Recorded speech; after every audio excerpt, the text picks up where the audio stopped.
Finally Sayak চ্যাটার্জির কাছে Ollie Pope তারা ক্ষমা চেয়েছে, ক্ষমা প্রার্থী। ঠিক আছে, আমি মেনে নিয়েছি তারা তাদের ভুল বুঝতে পেরেছে, তারা ক্ষমা চেয়েছে। কিন্তু 3টে পয়েন্ট আমার উত্তর আমাকে দিতে হবে সায়ক চ্যাটার্জি। তুমি 1 নম্বর পয়েন্ট, তুমি কাল যদি তুমি তোমার জায়গায় সঠিক থাকতে 100%, তাহলে তুমি তোমার পোস্টটা ডিলিট করতে না। তোমার সঙ্গে যারা যারা ছিল তারাও পোস্টগুলো ডিলিট করতো না। তারা আবার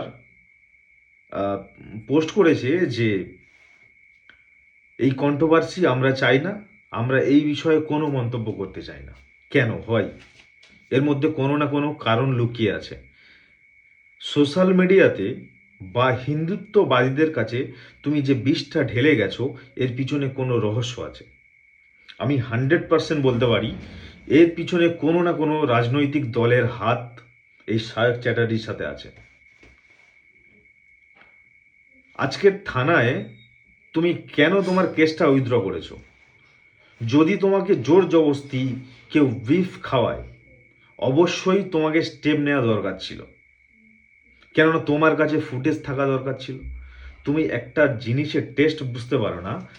আর আমি তোমার ভিডিওটা যতদূর দেখেছি, তুমি প্রত্যেকটা রেস্টুরেন্টে গেছো, প্রত্যেকটা খাবার কোয়ালিটি মেনটেন করেছো, বা তুমি তোমার রিয়াজ লস্করের বন্ধুর বাড়িতে গেছো, সেটা এমনি ঈদ হোক, বকরি ঈদ হোক, সব ঈদে তুমি রিয়াজ লস্করের বাড়িতে গেছো। আমি বলছি না যে তুমি রিয়াজ লস্করের বাড়িতে গিয়ে বিফ খেয়েছো, বাট তুমি রিয়াজ লস্করের বাড়িতে গেছো, কিন্তু এখন বলছে সবাই যে তুমি রিয়াজ লস্করের বাড়িতে গিয়ে বিফ খেয়েছো। যাই হোক, আমি ওই কন্ট্রোভার্সি করতে চাই না, কিন্তু তুমি যদি তোমার জায়গায় সঠিক থাকতে, তাহলে কিন্তু আজকের এই ঘটনা ঘটতো না। তোমাকে কোনো না কোনো রাজনৈতিক দল কিছু একটা প্ল্যান সাজিয়েছে। তুমি যে বিষটা ঢেলে গেছো, এই বিষটা এই পশ্চিমবঙ্গে অনেক একটা বড় ইফেক্ট ফেলেছে। তুমি আজকে কেসটা কেন উইথড্র করলে? যদি তোমার জায়গায় তুমি সঠিক থাকতে, তুমি মাটন টেস্ট বোঝো না, তুমি চিকেনের টেস্ট বোঝো না, তুমি বিফ কি সেটাও জানো না। আর অলিপাব এমন একটা রেস্টুরেন্ট যেটা কিনা অনেক প্রাচীন একটা রেস্টুরেন্ট।